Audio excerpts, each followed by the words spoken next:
welcome to Little Workroom Crafts. This is Friday the 1st, 2nd, 3rd, 5th, no, 4th, I think, of April. Anyway, I think it is. I can't remember. Yeah. Anyway, and this is beginning cross stitch from scratch on a budget. And yeah, so this is part 3. So this is week 3.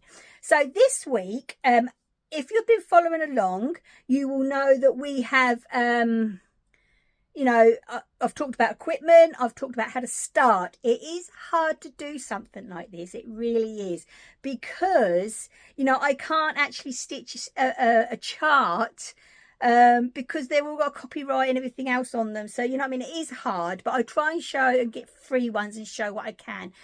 But anyway, this week we are going to, I'm thinking that, you know, obviously now you're in the future and you're loving this and you would like to try two-handed cross stitch.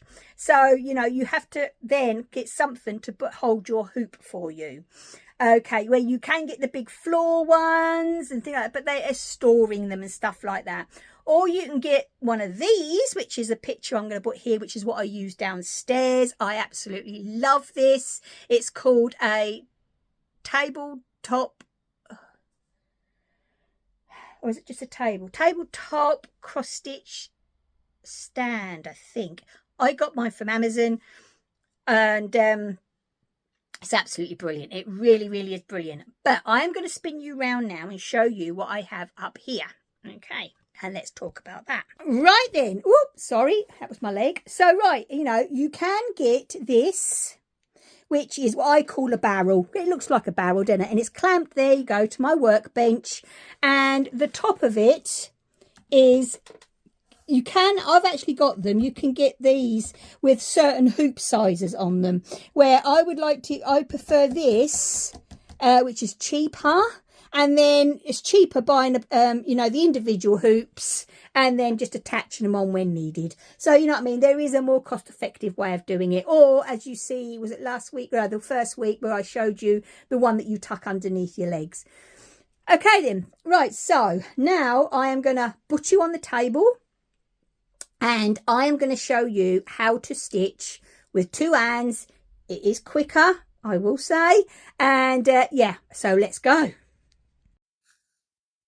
Right then, okay, so I have hooked up my microphone this week because I thought last week I had to up the volume for you to hear me, because the phone obviously is folded down, so the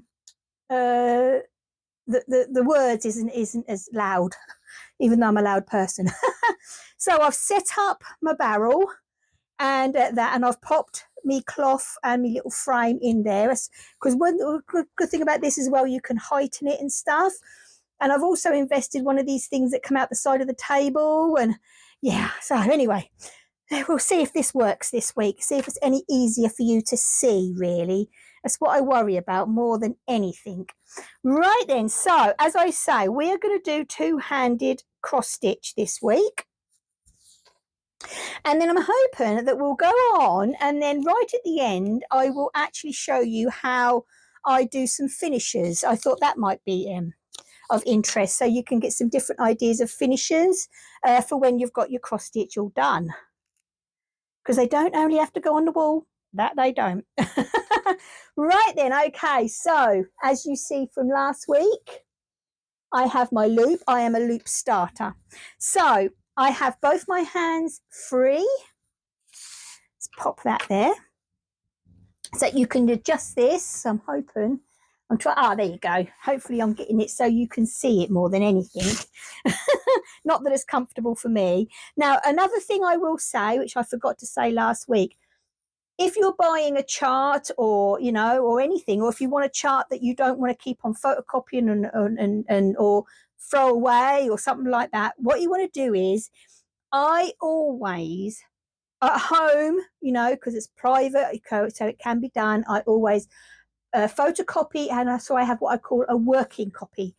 So I work from a, so I have my pattern that I've brought, or online or whatever, but I always make sure, so if I brought one online, I always make sure that I copy two off, so I have the original in my stash, and then I have what I call a working copy, and then use a highlighter. That's the best thing to do, is a highlighter, and then just highlight off the little symbols as you go along. It is the simplest way of doing it. Also as well, if you are a sewer as well, like before I start with mine, if it's Ada or any cloth, this is just a scrap, that's why I haven't bothered. I would overlock around this. If you don't have an overlocker, don't panic. You can use the zigzag on a sewing machine. If you don't have a sewing machine, there is options. Honestly, there is options. The medical clear, not clear, the like paper medical tape, or what is it called, washi tape, that kind of style. Just fold that over the edge and edge it that way.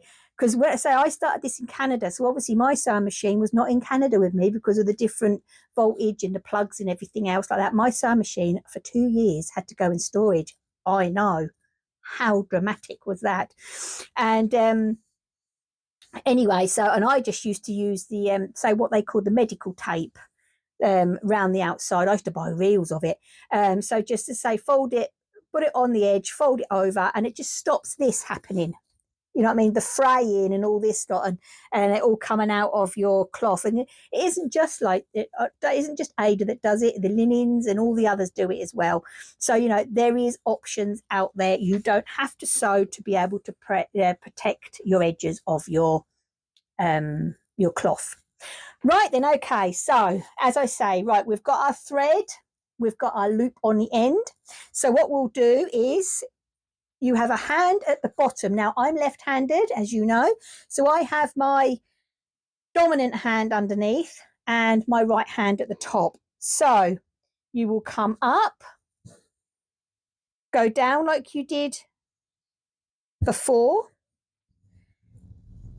And now, if you see, I have two pieces. So I have my loop piece, which is my underneath, and I have this. So you do like you did last week. Pop it in, and there you go, it's done. Now, okay, I really hope you can see this. Let's see if I can push that down a bit. That might be easier. Right, okay. So then you come up with one hand, push it down, and then come out of the actually bottom, here we are, with the other, and then just carry on like we were last week. But it is, as you will see, because you're not holding that hoop, and you're using your two hands, it is so much easier to cross, and it is a lot quicker, as you see. So there you go, look at that. So it's up at there, down with that hand, up with that hand, down with that hand.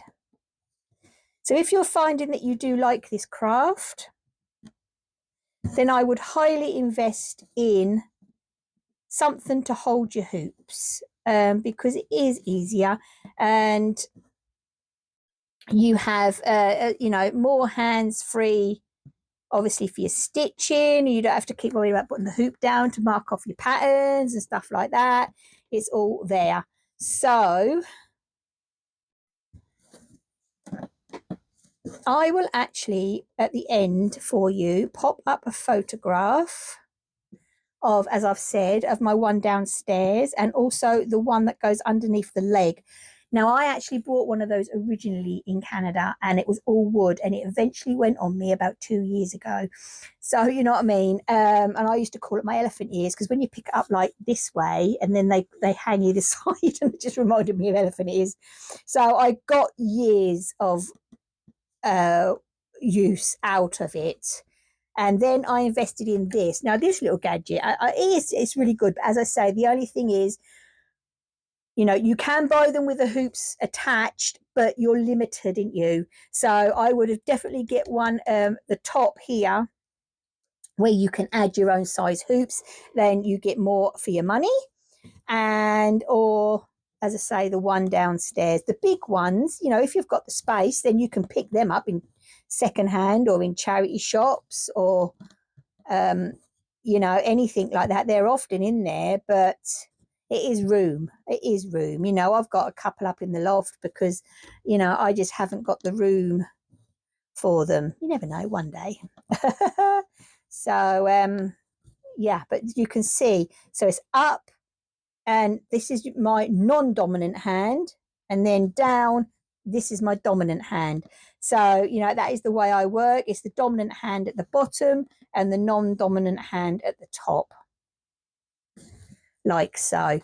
And it really is as simple as that. So the next thing we have, I am going to show you. Now, I know this is the one thing that I do not like, to cast off. Now, we do all the casting off and the casting on, oops, with the threads, you know, if you've cut or anything, as normal, but that would help, wouldn't it?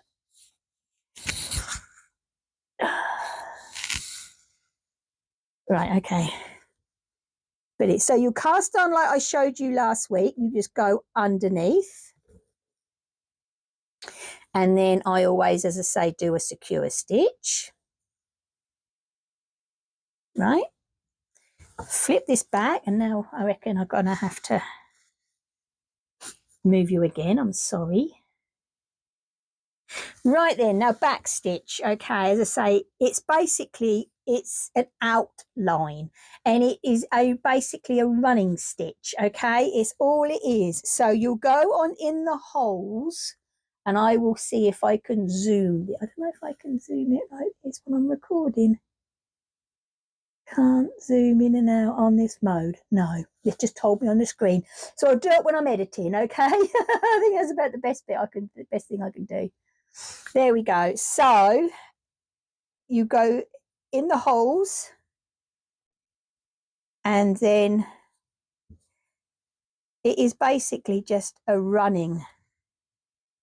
back stitch, I should say, not a running stitch. So you go down like that. And then you just go round where the pattern says. Okay. And that is basically backstitch. You just go back on yourself. But you can do it out of the hoop, or you can do it in the hoop, like so. Now, another thing I'm going to show you this week, and I'm showing you quite a lot this week, is the dreaded, again, but we all get them. Well, I have in the last couple of patterns. You don't often get them these days.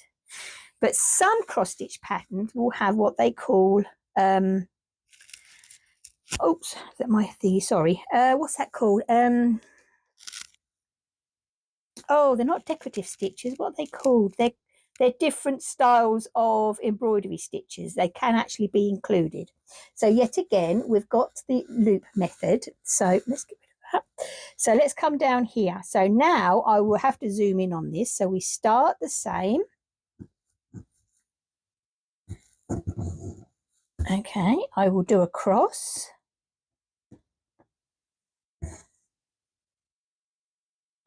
Now I'm going to show you a 3/4 stitch. Now, as I say, not very often used these days. They were mainly used for shaping, like on the bears, for instance, and things like that. They were used for shaping. So over here, what we'll do is, so what you do is you do a half cross stitch. Oh, actually, no, I won't do it that way. I'll do it this way so you can see it better. So you come up in the middle of that cross, actually in the middle, you split them fibers, okay? So you come up in the middle, you go down, that's a 1/4 stitch, Then you do a half cross stitch going across there. There you go, look, and that's a 3/4. So this part here is stitched. This here isn't. It's a saying you mainly use that for edging. I had it in the Elmo one I did for his eyes and stuff like that, and his ears. So let's do another one. So let's do this one going here. So you come up at the bottom, right in the middle. It does take some doing. Some people say you can't do it, but you can on Ada. So right in the middle. That's your 1/4 because it's only one little line. And then there you go. You see, now you've got a line here. Now I'm going to do, just so you can see the difference,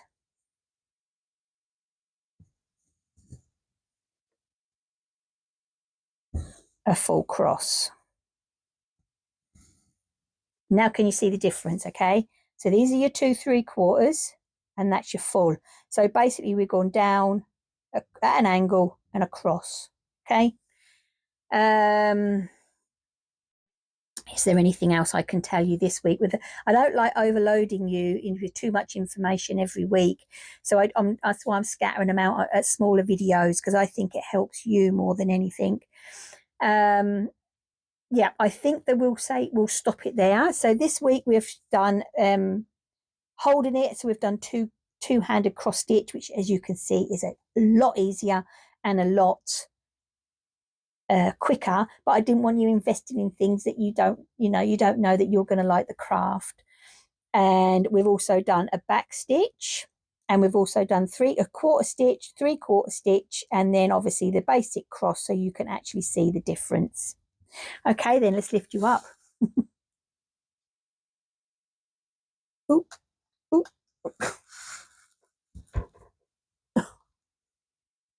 Little thing. Right then, okay. So if you are actually, really enjoying this, then, and you feel as if you want to progress onto the two-handed, then, invest in, or as I say, go to charity shops. I always say it, don't I? But, or look at secondhand, they are out there. And as I say, I will pop in a photograph of this and of my other ones right at the end for you, so you can get a rough guide. But yeah, as you would see, that two-handed is a lot easier. It's not as fiddly as going up and down, up and down, up and down like that. Okay then, right, so I'll be back next week with part 4. And yeah, I'm loving that people are watching and they are learning, which is my aim in things like this. I just love sharing my knowledge. So thank you ever so much for everybody that is actually taking part and is watching these videos. So I will be back for my normal slot on Monday as always. So please take care, stay safe, and as always, my lovelies, happy crafting. Bye.